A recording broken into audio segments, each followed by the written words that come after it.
స్వచ్ఛమైన నాణ్యమైన గౌదర్పార్ పూజా ఉత్పత్తులు www.gaudarpar.com ద్వారా ఆన్లైన్ లో ఆర్డర్ చేయండి. మీ ఇంటిని దేవాలయంగా మార్చుకోండి. నమస్తే రమగారు. నమస్తే జయ. రమగారు, ఈ ప్రపంచంలో ఉన్న ప్రతి దానికి ఏదో ఒక విలువ ఉంటుంది కదా. దేని విలువ దాందే. కొంచెం ఎక్కువ ఉండొచ్చు, కొన్నిటికి తక్కువ ఉండొచ్చు. అసలంటూ పనికిరాదంటే ఏమీ లేదంటాం కదండి. అవును కదా.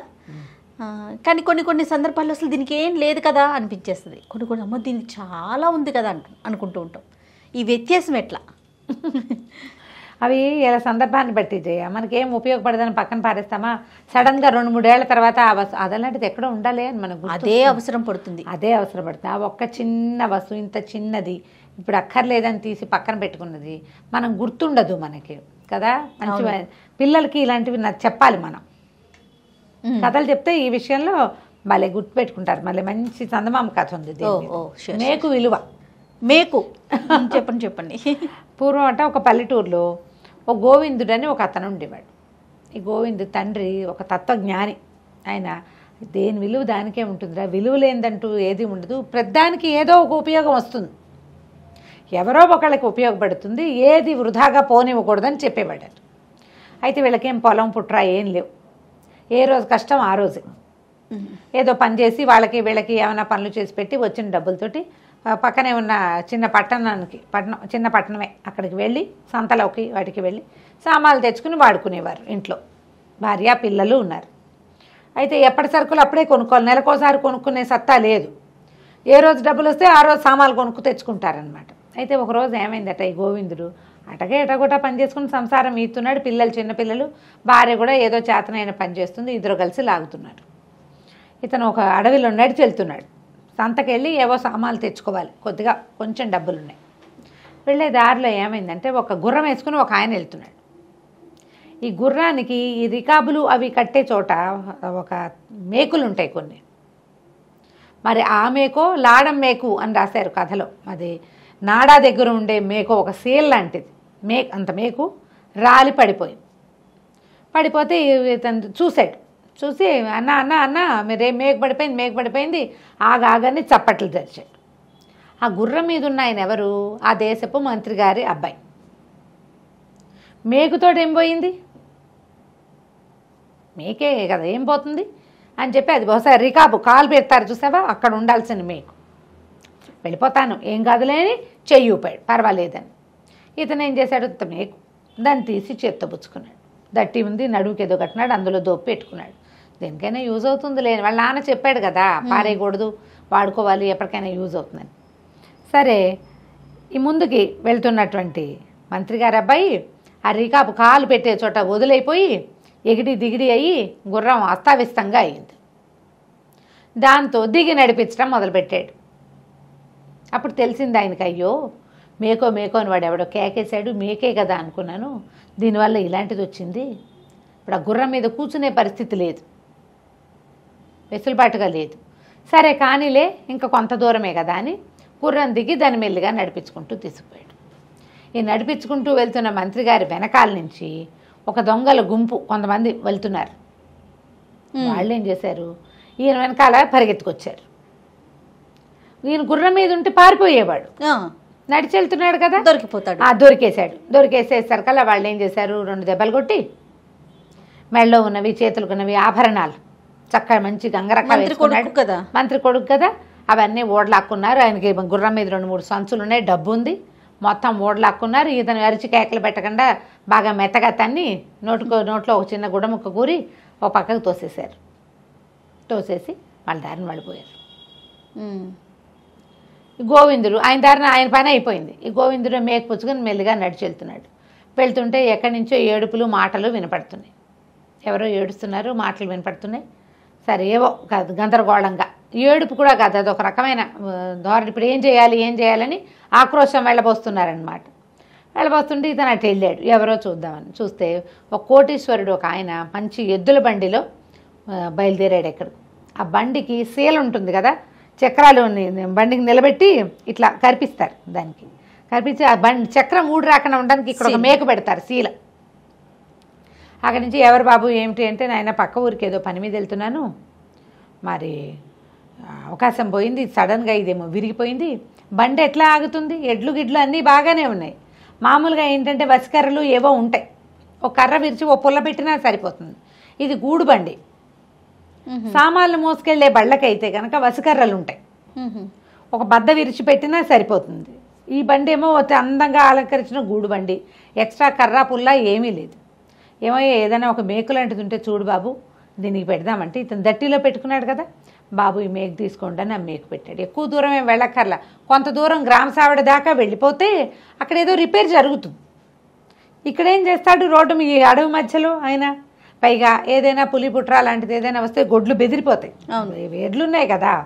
సరే మేకు పెట్టేసరికి ఆయన సంతోషించి, మా నాయన బంగారు కొండ భలే వచ్చావురా నువ్వు అని చెప్పేసి ఇందా అని ఒక కాయం చేతిలో పెట్టాడు. బంగారు కాసు. బంగారు కాసు అంటే 4 రోజుల గ్రాసం వీళ్ళకి. చిన్న పేద కుటుంబం కదా, ఎంత సంతోషించాడు. ఏమిటి ఈయన మొక్కకి ఇంతది వచ్చిందా, ఆయన పారేసుకుని పోయాడు. అదే కదా, అదే ఇనుప మేకుకి మనకి బంగారపు కాయను వచ్చింది. సంతోషంగా వెళ్ళొస్తాను బాబు అని వాళ్ళని బండెక్కిచ్చాడు. ఇతను నడుచుకుంటూ పోయాడు. సంతకెళ్ళాడు. కొద్దిగా చిల్లర మల్లర మిగిలింది దాచుకుని బోల్డ్ అని సామాన్లు కొనుక్కున్నాడు. ఒక పెద్ద బస్తాలో మూట కట్టుకున్నాడు. పిల్లలకి తినుబండారాలు కొన్నాడు. తమకి పప్పులు అవి ఇవి తిరుగుమాత సామాన్లు అవన్నీ కొనుక్కున్నాడు. కొనుక్కొని కాస్త బియ్యము మోసుకురావాలి. ఆ రోజుల్లో అలాగే మోసేవాళ్ళు. మధ్యలో ఏదైనా బండి ఆసరా దొరికితే ఆ బండి మీద వేసుకోవటం, లేకపోతే వాళ్ళే ఎత్తుకోవడం దింపుకోవడం, కింద ఎట్లా గొట్లా తీసుకొచ్చేవాళ్ళు. ఒక చేతి సంచి, ఒక భుజం మీద మూట, నడుచుకుంటూ వస్తున్నాడు. మళ్ళీ వెనక్కి వస్తుంటే పిల్లల ఏడుపులు వినపడుతున్నాయి. ఎక్కడో ఎవరో పిల్లలు ఏడుస్తున్నారని చెప్పేసి ఈ బస్తా మోసుకున్నట్టు వెళ్ళలేక బస్తాను వచ్చి చెట్ల చాటును పెట్టి మళ్ళీ రోడ్డు మీద వదిలిపెడితే ఎవరైనా ఎత్తుపోతారు. ఆ పక్కకి వెళ్ళేసరికల్లా ఎవరో ఒక కలిగిన ఆవిడలేనే ఉంది, ఒక ఆడమనిషి, పిల్లలు లబలబలాడుతూ ఏడుస్తున్న 5-6 పిల్లలు. ఎవరమ్మా ఏమిటమ్మా ఇక్కడ ఎవరు ఎందుకున్నారు ఏమిటి? ఆవిడ చూస్తే కలిగినట్టుగా కనపడుతుంది. నగ నాణ్యం ఉంది, పట్టు చీర కట్టుకుంది, పిల్లల కాళ్ళకి చెప్పులు ఉన్నాయి. పిల్లలు చక్కగా విలువగల బట్టలే వేసుకున్నారు. ఏడుపులు మొత్తుకోళ్ళు మసిపాతలలే మొహాలు, బట్టలు బాగున్నాయి కానీ పిల్లలు మాసిపోయినట్టున్నారు.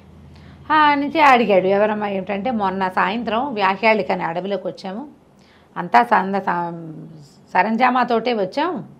వస్తే బండి వాళ్ళ పిల్లలు అటు ఇటు పరిగెడుతుంటే వాళ్ళ వెనకాల ఆడుతూ నేను కూడా వచ్చేసాను. మా మాతో పాటు వచ్చిన గుర్రబండి బండివాడు ఏమైపోయారో తెలీదు. మేము అడవిలో చిక్కడిపోయాము, లోపలికి వచ్చేసాము. మధ్యలో ఏదో భల్లూకం కనపడింది, పిల్లలు పిచ్చెక్కినట్టు పరుగులు తీశారు, వాళ్ళ వెనకాల పరిగెట్టి నేను కూడా వచ్చేసాను. దాంతో ఏం చేయాలో తెలియదు నాయన. కాయకాసులు అక్కడ ఏదో కనపడ్డవి కోసుకుని తిన్నాం. తేనెటీగలు ఉన్నాయని ఇటు పరిగెత్తుకొచ్చేసారు. పిల్లలకి తిండి తిప్పలు లేదు. ఏ ఊరమ్మా అంటే పక్కనే కృష్ణాపురం. నేను తీసుకెళ్తానమ్మా అంటే, నాయన మా వల్ల కాదు, నువ్వు సాయం వచ్చిన తిండి లేనిది అడుగు పడేలాగా లేదు. నిన్న తిన్న తిండి పిల్లలు అల్లాడిపోతున్నారు, అందుకే మాసిపోయినట్టున్నాయి మొహాలు. సరే ఉండండమ్మా అని ఏం చేశాడు, గబగబా తన సంచి దాచిపెట్టుకున్నాడు కదా, మూట మోసుకొచ్చాడు. పిల్లలకి తినుబండారాలు కొనుక్కున్నాడు. డబ్బులు ఉన్నాయి కదా, రూపాయి అది బంగారు కాసు ఉంది కదా, అక్కడి నుంచి తినుబండారాలు పెట్టి 3 రాళ్ళు వెతికి ఓ 4 పుల్లలు పెట్టి, సరే కుండ ఒకటి కొనుక్కున్నాడు. అన్నానికి కుండలు కూడా కొన్నాడు. కాస్త ఆ పక్కన ఏదో చెరువు కూడా ఉంది, కాస్త ఎత్తసరి పోసి అన్నం వండి అన్నం పెట్టాడు పిల్లలకి. ఇంకా ఏవో తెచ్చుకున్నాడు సామాన్లు, కాస్త అవి ఇవి తిరగమాత సామాన్లు, అవి కాస్త ఒక చిన్న రైస్ లాంటిది ఒకటి తయారు చేసి మొత్తానికి ఆ చుట్టుపక్కల వెతికి ఓ బాదం చెట్టు ఏదో కనపడితే 4 ఆకులు కోసుకొచ్చి పిల్లల 5-6 పిల్లలకి అన్నం, ఆ పెద్ద ఆవిడ కూడా అన్నం పెట్టాడు. అన్నం పెడితే అసలు కుండ పోయింది, కుండ వాడేశాడు. వేడి కుండ ఎట్లా తీసుకెళ్తాడు? సరే చెరువులో తీసి కడుక్కున్నాడు. అమ్మ మరి పదండి మిమ్మల్ని ఇంటి దగ్గర దింపుతానన్నాడు. కొంత సామాగ్రి ఇక్కడ ఖర్చు అయింది, తినుబండారాలన్నీ అయ్యేపోయినాయి. సరే మళ్ళీ మూట మోసుకుంటూ ఆ పిల్లలు ఆవిడకి దారి చూపిస్తూ ఆ కృష్ణాపురం తీసుకెళ్ళాడు. తీసుకెళ్తే అసలు వాళ్ళేమో ఆ ఊరు మొగదల్లోనే ఎదురు చూస్తున్నారు, ఏమైనా కనపడతారు. మరి ఎక్కడికి వెళ్ళిపోయారో తెలియటం లేదు కదా. అక్కడి ఊరు మొగదల్లోనే బండి కనపడింది. కనపడడం ఏంటి, అందరూ పిల్లాజల్ల అంతా బండి ఎక్కారు.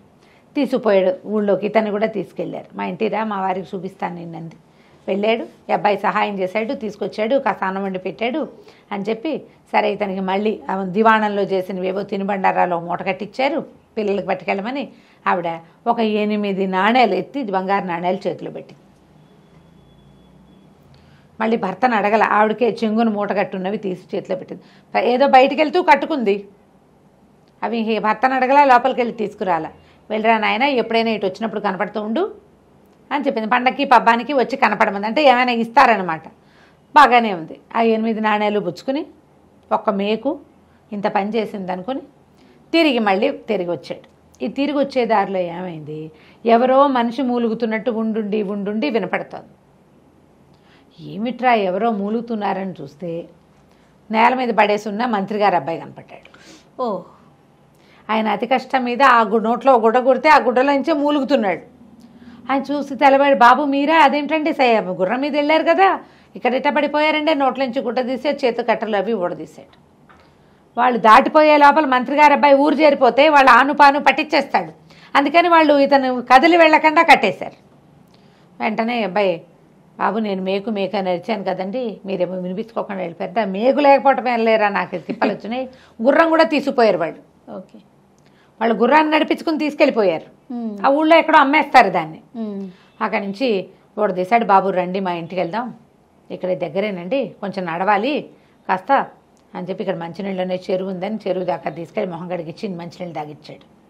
ఆవిడ రాణిగారు ఏవో ఇచ్చింది కదా జమీందారు గారి భార్య, ఓ 2 తినుబండారాలు ఎత్తి ఆయన చేతిలో పెట్టాడు. ఆ కాస్త నోట వేసుకుని వీళ్ళ ఇంటికి వచ్చి వీళ్ళ ఆవిడ అన్నం వండితే తిని ఆ ఊళ్ళో వచ్చే ఒక గుర్రబండి మాట్లాడుకుని మంత్రి గారి అబ్బాయి దివాణానికి వెళ్ళిపోయాడు. వెళ్తూ ఏం చెప్పాడంటే, గోవిందు నువ్వు ఈ ఊళ్ళో ఉండద్దు, నాకు నన్ను చూసుకునేందుకు ఒక మనిషి కావాలి, నువ్వు నాతో ఉండు, ఇక్కడ ఉన్న అప్పు సప్పు ఏమైనా ఉంటే అప్పులు తీర్చుకోమని నువ్వు దివాణానికి రా, నాతో పాటు డబ్బులు ఇస్తానని దివాణానికి తీసుకెళ్ళి నెల జీతం ముందే ఇచ్చి, ఓహో, ఆ నెల జీతంతో ఇతను ఇక్కడ ఉన్న అప్పు సప్పు తీర్చుకుని కుటుంబంతో సహా వెళ్ళి దివాణంలో మంత్రి గారి అబ్బాయి పర్యవేక్షణకి అక్కడ స్థిరపడిపోయాడు. సో మేకు ఇంత పని చేసింది చూడండి. మేకే కదా అనుకుంటే, అంటే ప్రతి వాళ్ళకి ఇలా అవ్వవు.